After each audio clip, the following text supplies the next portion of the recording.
வணக்கம். மற்றும் ஒரு உண்மை நலச நிகழ்ச்சியோடு இணைந்திருக்கின்றோம்.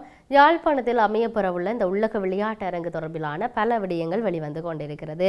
அனுமதி சார்ந்து, அங்கே இருக்கக்கூடிய நிலத்தினுடைய தன்மை சார்ந்து, அதையும் தாண்டி இதை வேறு இடத்துல வைக்கலாம், இந்த இடத்துக்கான வளம் இன்னும் பல பேர் நன்மை பயக்கக்கூடியதாக இருக்கும், இன்னும் சந்தர்ப்பத்தை வழங்குங்கள் என்கின்ற பலவிதமான நகர்வுகளை மையப்படுத்தி தற்பொழுது நகர்ந்து கொண்டிருக்கின்றது. இந்த நிலையில் யாழ்ப்பாணத்தில் அமையவுள்ள உள்ளக விளையாட்டு அரங்கினை வலிகாம பிரதேசத்தில் அமைப்பது பொருத்தமானது என்ற விடயத்தை பிரதேச சபை தவிசாளர் தியாகராஜா நிரோஷ் சொல்லியிருக்கிறார். வலிகாமம் கிழக்கில் உள்ளக விளையாட்டு அரங்கிற்கு பொருத்தமான காணி மற்றும் வளங்கள் போதிய அளவு காணப்படுது என்ற விடயத்தை அவர் சுட்டிக்காட்டியிருக்கிறார். வலிகாமம் பிரதேச சபையில் கிழக்கு பிரதேச சபையில் இடம்பெற்ற ஊடகவியலாளர் சந்திப்பில் அவர் இந்த விடயங்களை சொல்லி இருக்கிறார். வலிகாமம் கிழக்கு பிரதேசத்திலே இந்த உள்ளக விளையாட்டு அரங்கை இயற்கை சூழலுக்கு பாதிப்பு ஏற்படாத வகையில் அமைப்பதற்கான சகல ஏற்பாடுகளையும் செய்து வழங்குவதற்கு நாங்கள் தயாராக இருக்கின்றோம். அந்த அடிப்படையிலே வலிகாமம் கிழக்கு பிரதேச சபை ஏற்கனவே எங்களுடைய பிரதேசத்தினுடைய சுன்னாகம் வீதியிலே ஒரு ஏக்கர் காணியிலே உள்ளக விளையாட்டு அரங்கொன்றை அமைக்க வேண்டும் என்று காணியை ஒதுக்கி இருக்கின்றோம். அதற்கு இந்த வரவு செலவு திட்டத்திலும் 10 மில்லியன் ரூபாவை நாங்கள் ஒதுக்கி இருக்கின்றோம். அதன் அடிப்படையிலே இந்த மைதானம் என்பது எங்களுடைய வலிகாமம் கிழக்கு பிரதேசத்துக்கு கிடைக்கப்பெற வேண்டும் என்றும் அதற்கு அரசாங்கம் நிதியளிக்குமாக இருந்தால் இந்த மைதானத்தை மிக பிரமாண்டமான வகையிலே செய்ய முடியும் என்று நாங்கள் தெரிவித்துக் கொள்கின்றோம். இந்த மைதானம் என்பது மிகவும் உள்ளக விளையாட்டுகளிலே திறமையை இலங்கை அளவிலே, தேசிய அளவிலே, நாடளாவிய ரீதி அளவிலே வெளிப்படுத்திய வீரர்களை கொண்ட ஒரு பிரதான கிராமத்திலே 1 ஏக்கர் நிலத்தை கொண்டதாக, சரியான வசதிகளுடன் கொண்டதாக இருக்கின்றது. அவ்வாறான ஒரு சூழ்நிலையிலே இந்த விளையாட்டு மைதானம் எங்களுடைய பிரதேசத்திலே அமைய வேண்டும். யாழ் மாவட்டத்தினுடைய இயற்கை வள சூழலை பாதுகாத்து அதன் அடிப்படையிலே எங்களுடைய பிரதேசத்துக்கு இந்த மைதானம் அமைக்கப்பட வேண்டும் என்பதிலே எங்களுடைய சபை உறுப்பினர்களும் உறுதியாக இருக்கின்றார்கள். தவறை அனுமதித்துக் கொண்டிருக்க முடியாது. நாங்கள் உண்மையில் ஒரு வீட்டிலே ஒரு மரம் இருக்குமாக இருந்தால் அந்த மரத்தினை ஒரு வீட்டு உரிமையாளர் அழிக்க முடியாது. அப்படி மீறி ஒருவர் தவறாக அழைத்து விட்டால் அவர் நீதிமன்றத்தில் வழக்கினை சந்திக்க வேண்டியிருக்கின்றது. ஒரு பறவையை பிடித்து விட்டால் அல்ல ஒரு பன்றியை சுட்டுவிட்டால் அவர் நீதிமன்றத்தை நாட வேண்டியிருக்கின்றது. இயற்கையான வளமுள்ள காட்டினை நாங்கள் அழித்து எங்களுடைய இயற்கையை பாதுகாக்க வேண்டிய இந்த நேரத்திலே நாங்கள் அந்த இடத்தினை கட்டிடங்களை கட்டி அங்கே இருக்கின்ற அந்த பழைய கால கட்டிடத்தை நாங்கள் பேணி பாதுகாத்து அடுத்த தலைமுறைக்கு நாங்கள் வழங்க வேண்டும். காலை பிடித்துக் கொண்டு நடைபெறுகின்ற நல்ல விஷயங்களை கால வாரிக்கொண்டு இருக்கின்றோமே தவிர காலை வாருகின்றோம். இவர்கள் எல்லோரும் மக்களுக்காக வந்தவர்களாக இருந்தால் இந்த ஒரு சிறிய விஷயங்கள் உடன்படாமல் எழுப்பி செல்கின்றார்கள். தங்களுடைய வெளிநடப்பை செய்துள்ளனர். ஏனைய அனைத்து கட்சிகளும் தங்களுடைய ஆக்கப்பூர்வமான பழமை வாய்ந்த அந்த பூங்காவை பாதுகாக்க வேண்டும் என்று ஆணித்தரமாக தங்களுடைய கருத்துக்களை முன்வைத்திருந்தனர். உண்மையிலே இந்த விளையாட்டு அரங்கு எங்களுக்கும் ஒன்று அத்தியாவசியமான ஒன்றுதான் நான் முதல்வராக கூறுகின்றேன்.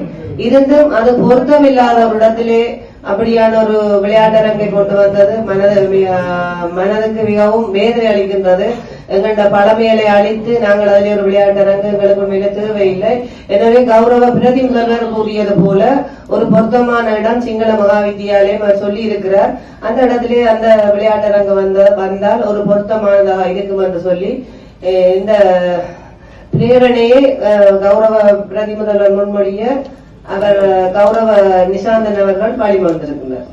இதையும் தாண்டி கோப்பாய் பகுதியில் உள்ளக விளையாட்டு அரங்கை அமைப்பதற்கு காணியை பிரதேச சபைக்கு நன்கொடையாக அளிக்க தாம் ஆதரவாக உள்ளோம் என இலங்கையின் முன்னாள் சமூக நலத்துறை அமைச்சர் சேர்கந்தையா வைத்தியநாதனின் பேத்தி கௌரி பொன்னையா சொல்லியிருக்கிறார். வலிகாமம் பிரதேச சபையில் இடம்பெற்ற தவிசாளரின் ஊடக சந்திப்பில் கலந்து கொண்டு தன்னுடைய ஆர்வத்தினை வெளிப்படுத்தி இருக்கிறார். ஜாழ் குடாநாட்டில் உள்ளக விளையாட்டு அரங்கின அரசாங்கம் அமைப்பதற்கு முயற்சிப்பதாக தான் கேள்வியுற்றிருந்ததாகவும் அதுக்கான புராதன மரங்களை அழிக்க வேண்டியதாக தான் கேள்வியுற்றிருப்பது இருப்பதாகவும் அவ்வாறான இயற்கையை அளிக்காத பொருத்தமான காணி ஒன்றை தாம் வழங்குவதனூடாக இந்த விளையாட்டு அரங்கை சகலரும் பயன்பெறக்கூடிய வகையில் மாற்றுவதற்கு ஒத்துழைப்பு வழங்க முடியும். தங்களுடைய பரம்பரைக்குரிய கோப்பாயில் இருக்கக்கூடிய அந்த நிலத்தில் ஒன்றில் வலிகாமம் கிழக்கு பிரதேச சபைக்கு வழங்குவதாகவும் அதனூடாக அபிவிருத்திக்கு ஒத்துழைப்புக்கு தாம் முயற்சிக்கின்றோம் என்ற விடயத்தையும் சொல்லியிருந்தார். அதற்காக தவிசால தியாகராஜா நிரோஷி சந்தித்து இணக்கத்தினை வெளிப்படுத்தி இருப்பதாகவும் இளைஞர்கள் பெருமளவில் வாழக்கூடிய கோப்பாய் பகுதியில் உள்ளக விளையாட்டு அரங்கினை அமைக்க அரசாங்கம் முன்வருமாயின் தங்களுடைய காணிகளில் ஒன்றை பரிசீலிக்க முடியும். அதற்காக பிரதேச சபை உடன் இணைந்து நடவடிக்கை எடுக்க வேண்டும். நாம் காணியை வழங்க விரும்புகிறோம் என்ற விடயத்தை அவர் சொல்லி இருக்கின்றார். இதையும் தாண்டி இன்றைய நிலையில் இளைஞர்களுக்கு விளையாட்டுத்துறைக்கான உட்கட்டமானங்கள் அவசியமாக இருக்கின்றது.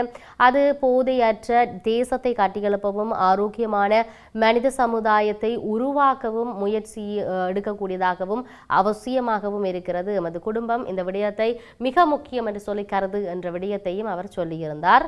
ஆகவே இவ்வாறான அபிவிருத்தி திட்டங்கள் யாழ் நகருக்குள் முடங்காமல் சற்று வெளியில் வர வேண்டும் என்கின்ற இன்னொரு விடயத்தையும் அவர் சேர்த்து சொல்லியிருப்பதை நாங்கள் பார்க்கின்றோம். இதையும் தாண்டி டிசம்பர் மாதத்தின் முதல் 2 வாரங்களில் 90,000க்கும் அதிகமான சுற்றுலா பயணிகள் நாட்டுக்கு வருகை தந்திருக்கிறார்கள். இந்த காலப்பகுதிக்குள் அதிக அளவிலான சுற்றுலா பயணிகள் இந்தியாவிலிருந்து வருகை தந்துள்ள நிலையில் அவர்களின் மொத்த எண்ணிக்கை 21,156 ஆகும்.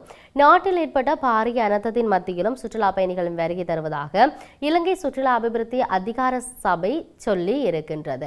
டிசம்பர் மாதம் 1ஆம் தேதி முதல் 14ஆம் தேதி வரையான காலப்பகுதியில் 93,031 சுற்றுலா பயணிகள் நாட்டுக்கு வருகை தந்திருப்பதாக அதிகார சபை சொல்லுகிறது. மேலதிகமாக ரஷ்யா, பிரித்தானியா, ஜெர்மனி, சீனா உள்ளிட்ட நாடுகளில் இருந்தும் அதிக அளவிலான சுற்றுலா பயணிகள் வருகை தந்திருந்தார்கள்.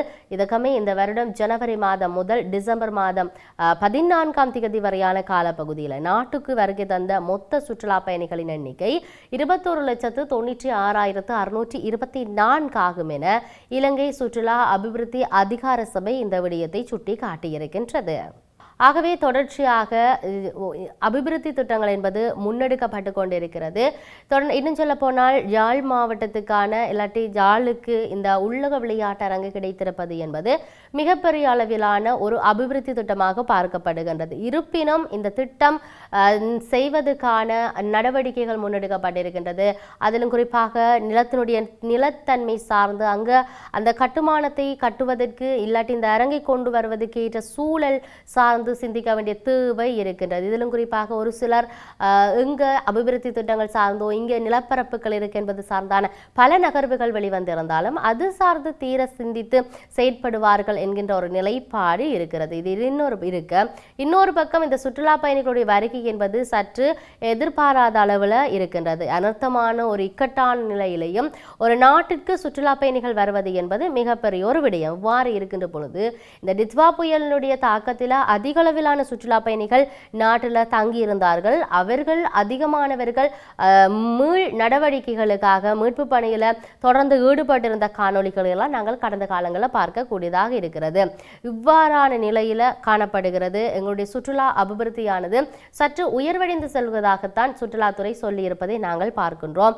எது எப்படி இருந்தாலும் நாட்டினுடைய சமூகத்தினுடைய நன்மை கருதி செயற்பட வேண்டிய தேவை இருக்கிறது. இருப்பினும் இந்த உள்ளக விளையாட்டு அரங்கு சார்ந்த பல விடயங்கள் வெளிவந்து கொண்டிருக்கிறது. காணி நிலப்பரப்பாக இருக்கட்டும், இல்லை என்று சொன்னால் அந்த நிலத்தினுடைய தன்மையாக இருக்கட்டும், அனுமதி வழங்குகின்ற அந்த செயல்பாடாக இருக்கட்டும், அனுமதி மறுக்கப்படுகின்ற நிராகரிக்கின்ற என்கின்ற பல நகர்வுகள் இருக்கிறது. என்ன நடக்கப் போகின்றது என்பதையெல்லாம் நாங்கள் பொறுத்திருந்து பார்க்க வேண்டிய தேவை இருக்கின்றது. மற்றும் ஒரு உண்மை நிகழ்ச்சியில் சந்திப்போம். வணக்கம்.